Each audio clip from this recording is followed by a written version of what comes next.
امیدوں کی ہمدم اس بار بھی غارت جائے گی، سب محنت صبحوں شاموں کی اب کے بھی اکارت جائے گی۔ میرے نبی کے ثمرات کا جو لفظ یہاں آیا ہے وَنَقْصٍ مِّنَ الْأَمْوَالِ وَالْأَنفُسِ وَالثَّمَرَاتِ، سب محنت صبحوں شاموں کی اب کے بھی اکارت جائے گی۔ دھرتی کے کونوں کھدروں میں پھر اپنے لہو کی کھاد بھرو، پھر مٹی سینچو اشکوں سے، پھر اگلی رت کی فکر کرو، پھر اگلی رت کی فکر کرو جب پھر ایک بار اجڑنا ہے۔ ایک فصل پکی تو بھر پایا، تب تک تو یہی کچھ کرنا ہے۔ ایک مقصد ہے سامنے، انقلاب برپا کرنا ہے۔ ایک کوشش ناکام ہو جائے کوئی پرواہ نہیں، نیکسٹ، پھر تیار رہو ناکامی کے لیے۔ ایسا نہ ہو جو انگریزی میں کہتے ہیں hope for the best but be prepared for the worst.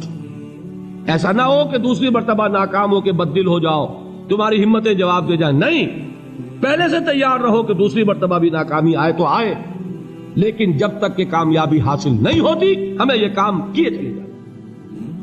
دیکھیے سیرت میں آیا کہ نہیں یہ واقعہ؟ بدر میں مسلمانوں کو فتح ہوئی تو احد میں زک پہنچی کہ نہیں؟ 70 صحابہ شہید ہوئے کہ نہیں؟ اگر ان کی ہمتیں جواب دے جاتی تو گاڑی کیسے چلتی آگے؟ تو فرمایا وَلَنَبْلُوَنَّكُمْ بِشَيْءٍ مِّنَ الْخَوْفِ وَالْجُوعِ وَنَقْصٍ مِّنَ الْأَمْوَالِ وَالْأَنفُسِ وَالثَّمَرَاتِ، ہم تمہیں لازم آزمائیں گے خوف کی کیفیت سے، فقر و فاقے کی کیفیت سے، بھوک سے، جان کے نقصان سے، مال کے نقصان سے، محنتوں کے حاصل کے ضائع ہو جانے سے۔ وَبَشِّرِ الصَّابِرِينَ، اور اے نبی بشارت دیجئے صبر کرنے والوں کو۔ الذین اذا اصابتہم مصیبت، وہ کہ جب ان پر کوئی تکلیف آئے، کوئی مصیبت آئے، کوئی آزمائش آئے، قالوا انا للہ وانا الیہ راجعون، وہ یہ کہیں کہ ہم اللہ ہی کے ہیں، اللہ ہی کی طرف لوٹ جانا ہے۔ یہ وہی انداز ہے جو میں نے فارسی کا شعر سنایا تھا آپ کو کہ سرے تسلیم خم ہے جو مزاج یار میں آئے۔ وہ ہمارا مولا ہے، ہمارا آقا ہے، اگر اسے یہی منظور ہے تو ہمیں بھی یہی منظور ہے۔ میں نے تسلیم و رضا کی بات کی تھی نا، آپ کو کچھ شعر سنائے تھے، ایک شعر اور سنیے، اور یہ کس کا ہے؟ محمد علی جوہر کا۔ ایک مرتبہ جیل گئے، ان کی ایک بیٹی جوان بیمار ہوئی، فوت ہو گئی، باہر چھوڑا انگریز نے، جاؤ بھائی دفن کر دو بیٹی کو۔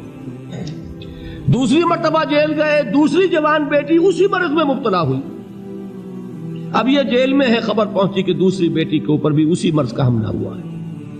ایک نظم لکھی ہے جس کا آخری شعر یہ ہے، تیری صحت ہمیں منظور ہے لیکن اس کو نہیں منظور تو پھر ہم کو بھی منظور نہیں۔ یہ ہے، جب تک یہ کیفیت نہ ہو اس میدان میں آدمی ثابت قدم نہیں رہ سکتا کہ میرے رب کو اگر یہ منظور ہے تو یہی مجھے منظور ہے، اور تیری صحت ہمیں چاہیے تو ضرور، لیکن ہمارے رب کو منظور نہیں تو ہمیں بھی منظور۔ راضی برضائے رب۔ وَبَشِّرِ الصَّابِرِينَ الَّذِينَ إِذَا أَصَابَتْهُم مُّصِيبَةٌ قَالُوا إِنَّا لِلَّهِ وَإِنَّا إِلَيْهِ رَاجِعُونَ، نہ شود نصیب دشمن کے شود ہلاک تیغت، سرے دوستاں سلامت کے تو خنجر آزمائی۔ اولئک علیہم صلوات من ربہم ورحمہ، یہی ہے وہ لوگ جن پر ان کے رب کی طرف سے عنایتیں ہیں اور رحمتیں ہیں۔ واولئک ھم المہتدون، اور یہی ہے وہ لوگ جو کامیاب ہونے والے ہیں، ہدایت پانے والے، ہدایت یافتہ۔ اسی سورہ بقرہ میں ذرا آگے چل کر، یہ تو ہے 20واں رکوع، 19واں رکوع، 21ویں رکوع کی پہلی آیت ہے، لیس البر ان تولوا وجوہکم قبل المشرق والمغرب ولکن البر من آمن باللہ والیوم الآخر والملائکۃ والکتاب والنبیین وآتى المال على حبه ذوي القربى واليتامى والمساکین وابن السبیل والسائلین وفی الرقاب وأقام الصلاة وآتى الزکاة والموفون بعہدہم اذا عاہدوا والصابرین فی البأساء والضراء وحین البأس۔ اب یہ آیت جو ہے سورۃ العصر میں جو مضامین آئے تھے سارے اس میں موجود ہیں۔ وہاں ایمان کا لفظ آیا، یہاں 5 ایمانیات کی تفصیل آ گئی، اعمال کی تفصیل آئی، اور آخری بات وہاں کیا ہے؟ وَتَوَاصَوْا بِالصَّبْرِ، اور یہاں کیا ہے؟ وَالصَّابِرِينَ فِي الْبَأْسَاءِ وَالضَّرَّاءِ وَحِينَ الْبَأْسِ، اور صبر کرنے والے، اصل نیکی ان کی ہے جو صبر کریں، کس میں؟ جنگ کے وقت، ذرائے، بأسائے، بأسا کہتے ہیں فقر اور فاقہ، واحد آئے گا باس تو اس کے معنی جنگ، اور بأسا جمع میں آئے گا تو فاقہ، فقر، بھوک، اور ذرائے جسمانی تکلیف، ضرر، جسمانی تکلیفوں میں صبر کرنے والے، فقر اور فاقے میں صبر کرنے والے، اور جنگ کے وقت صبر کرنے والے، اولئک الذین صدقوا واولئک هم المتقون، یہ ہیں وہ لوگ جو صبر کرنے والے ہیں، یہ ہیں جو سچے ہیں، جو اپنے دعوے میں نیکی کے اور ایمان کے صادق ہیں، اور یہی وہ لوگ ہیں جو متقی۔ اگلی سورت ہے سورہ آل عمران، اس میں 2 لفظ آئے ہیں، آخری آیت، یا ایھا الذین آمنوا اصبروا وصابروا ورابطوا واتقوا اللہ لعلکم تفلحون۔ دیکھیے یہاں صبر اور صابر، جو تعلق جوہد اور جہاد کا ہے وہی ہے صبر اور مصابرت۔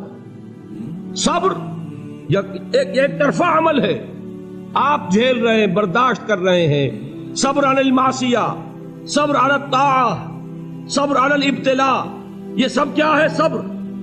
اور مصابرت کیا ہے؟ صبر کا صبر سے مقابلہ۔